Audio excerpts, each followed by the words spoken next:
Mais on n'y arrive pas à cause de ce système. Il est grand temps de le changer.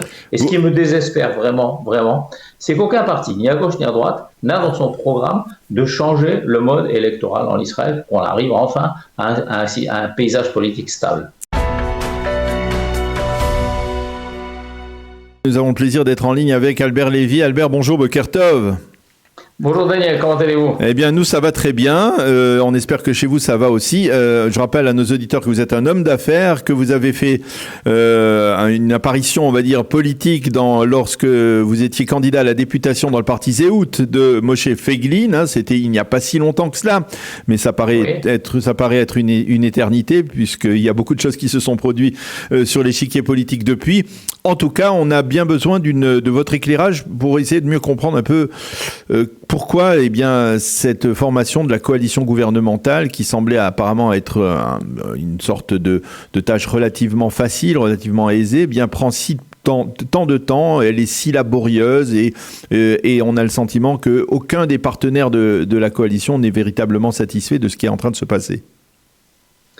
Écoutez, comme on est sur une radio francophone ou une radio-télévision francophone, je voudrais faire un zoom arrière dans l'histoire, sur l'histoire de la 4e République française. C'est une république qui a existé de 1946 à 1958, donc pendant 12 ans. Et pendant 12 ans, c'était une élection au scrutin proportionnel, comme nous avons le malheur d'avoir en Israël, la même chose. Pendant ces 12 années, il y a eu 24 gouvernements et 16 présidents du Conseil, qui est l'équivalent du Premier ministre dans la Constitution d'alors. Et nous sommes actuellement en Israël en train de battre ce lamentable record, puisqu'en 4 ans, on a eu 5 élections, on a eu, je ne compte plus le nombre de gouvernements, et on a eu 3 premiers ministres, et donc on est vraiment dans une situation qui est terrifiante. Donc le gouvernement a beaucoup de mal à se créer, tout simplement parce que c'est la conséquence, encore une fois, de ce scrutin à la proportionnelle qui parcellise le monde politique en une quantité beaucoup trop grande de partis, candidats et y compris de partis élus. Et ensuite, le gouvernement est forcément un gouvernement de coalition dans lequel vous avez des partis plus ou moins petits, plus ou moins grands, qui chacun viennent avec leurs demandes. C'est-à-dire, les demandes de chaque parti sont légitimes. Elles représentent leurs électeurs, elles représentent leur idéologie pour laquelle ils ont été élus. On ne peut pas dire que c'est antidémocratique, puisque les électeurs ont voté pour Atzion Patatit, les sionismes religieux, ils ont voté pour Yahadut HaTorah, les Haredim, les orthodoxes, ils ont voté pour Chasse, les orthodoxes séfaradimes. Et oui, mais ils ont voté pour le Likoud. Et ils ont voté pour le Likoud. Mais on n'y arrive pas à cause du système. Personne n'est coupable vraiment, mais on n'y arrive pas à cause de ce système. Il est grand temps de le changer. Et ce qui me désespère vraiment, c'est qu'aucun parti, ni à gauche ni à droite, n'a dans son programme de changer le mode électoral en Israël pour qu'on arrive enfin à un paysage politique stable. Et le fait est que finalement, et ça c'est ma question, est-ce qu'on n'hérite pas aujourd'hui, dans le cadre de cette formation laborieuse du gouvernement, d'une situation des relents de la crise politique que l'on a vécue ces 3 dernières années, dans laquelle, pour former un gouvernement, il fallait absolument partager les ministères, faire des rotations, parité, tous ces termes que l'on a vus pendant 3 ans de crise, pendant ces 4 dernières élections, on est en train de le voir maintenant, alors que normalement, la coalition, elle est relativement homogène. Il y a le Likoud, ce sont tous des partis de droite. Il y a le Likoud, il y a les partis sionistes religieux, il y a les partis orthodoxes.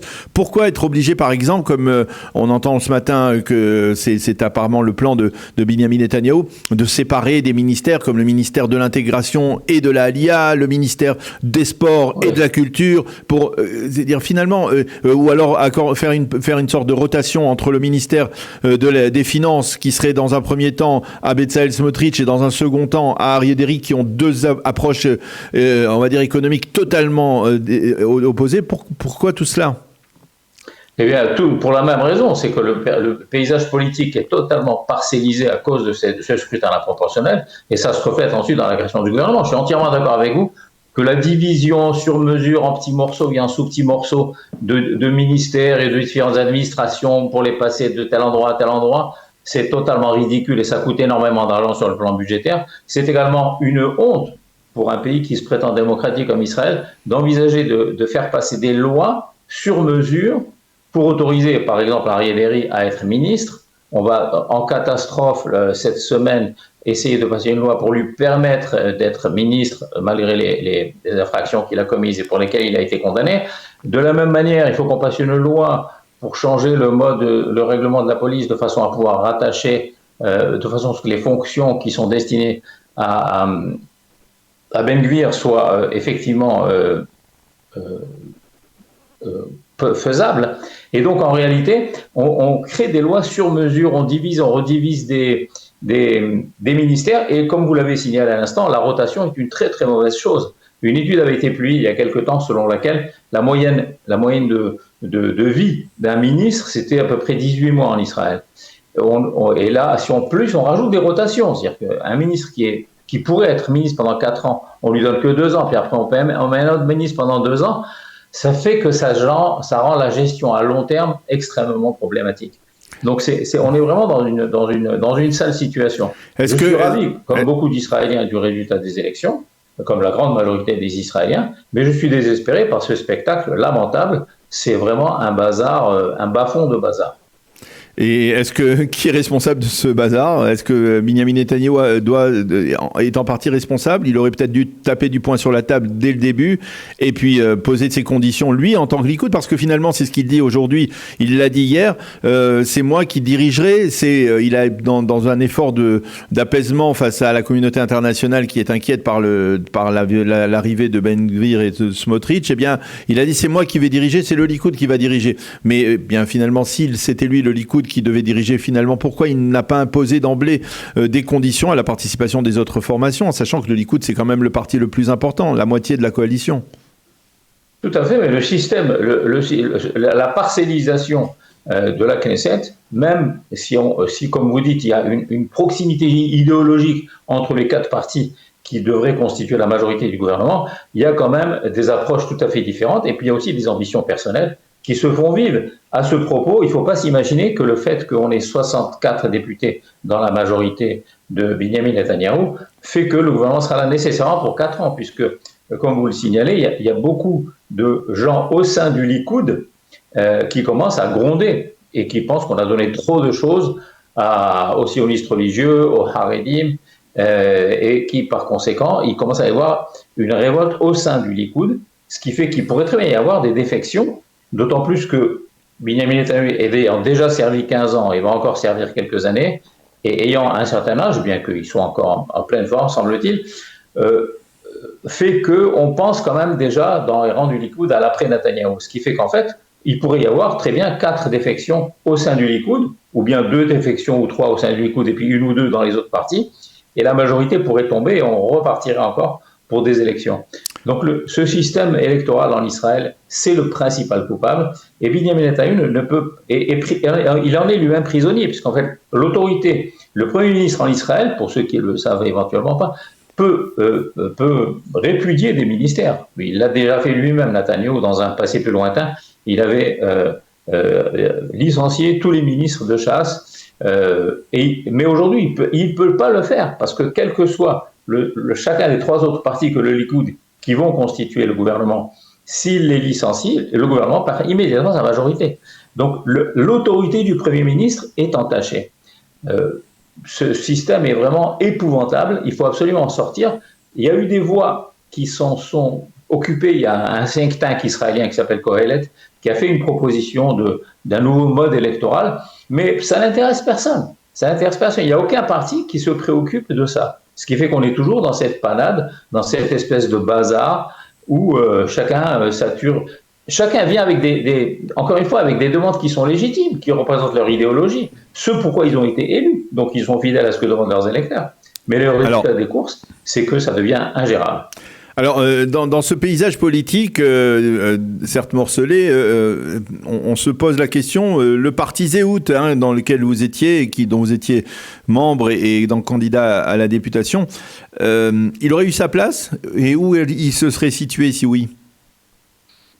Le parti Zéhout, il se serait situé un petit peu avec un programme qui serait proche de la Tzionut Hadatit, donc du parti de Bezalel Smotrich, mais avec moins d'accent sur le côté religieux, en ce sens que, tout en étant un parti tout à fait favorable à l'expression des valeurs juives dans le pays, le programme, c'était de faire un distinguo entre ce qui relève de l'État et ce qui ne relève pas de l'État. Par exemple, pour les transports du Shabbat, notre proposition, c'était de privatiser les transports, ce qui est une bonne chose en soi sur le plan économique. Et à partir du moment où une entreprise de transport n'appartient pas au gouvernement, qu'elle est privatisée, c'est son problème de décider si elle veut ou pas avoir des transports à Shabbat. Évidemment, celui qui voudrait faire des transports à Shabbat dans certains quartiers de Jérusalem ou de Bnei Brak ferait faillite immédiatement, et ça ne serait pas le cas dans d'autres quartiers de Tel Aviv, et par conséquent, chacun vivrait sa vie comme il veut, sans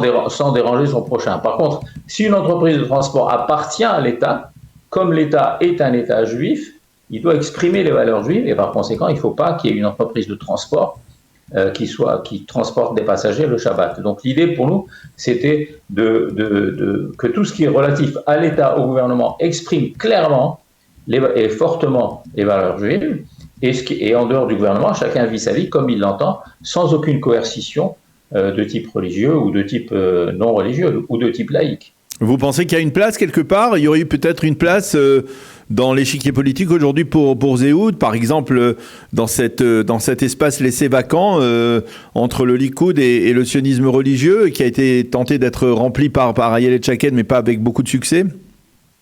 Oui, je pense certainement. Malheureusement, le parti Zéhoud n'a pas eu le succès que nous escomptions. On a eu jusqu'à 8 Havri Knesset, dans les 8 députés dans le dernier sondage qui a été publié dans les élections.